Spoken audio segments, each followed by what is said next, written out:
Hey guys, আমি শান্তনু আর আমার channel teaching diaries Shantanu. তো আবার একটা নতুন ভিডিওতে সবাইকে স্বাগত। দেখো, আজকে যে বাংলা প্রবন্ধ রচনাটি করতে চলেছি সেটা বিশেষ করে ক্লাস 4 এবং 5-এর।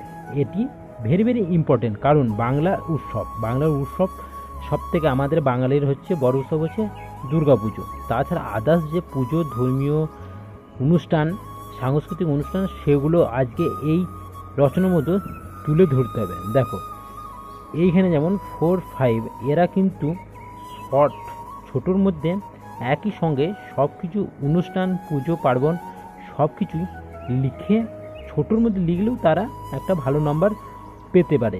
ওকে, কিন্তু 8, 9, 10, 11 এরা কিন্তু ভূমিকা, উপসংহার, তারপরে আরও সামাজিক অনুষ্ঠান, বাংলা উৎসব, ধর্মীয় অনুষ্ঠান এইরকমভাবে পাট করে লিখতে হবে, না হলে কিন্তু ভালো নাম্বার তারা পাবে না। এটা কিন্তু ক্লাস 4 এবং 5-এর জন্য। দেখো, তোমাদের বলি, কথাই বলে বাঙালির 12 মাসে 13 পার্বণ।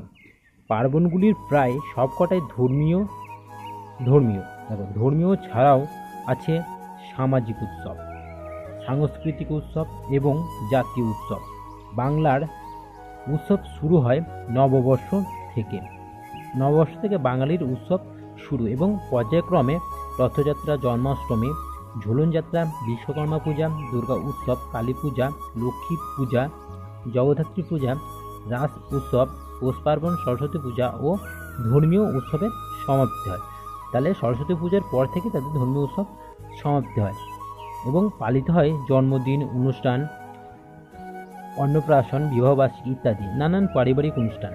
সাংস্কৃতিক উৎসবগুলির মধ্যে রয়েছে রবীন্দ্র জয়ন্তী, নজরুল জয়ন্তী, স্বাধীনতা দিবস, বিভিন্ন মনীষীদের জন্মবার্ষিকী উপলক্ষে নানান অনুষ্ঠান হয়ে থাকে এবং এই অনুষ্ঠানে নানান মানুষের ভিড় হয়ে থাকে এবং মানুষের মিলন তৈরি হয়।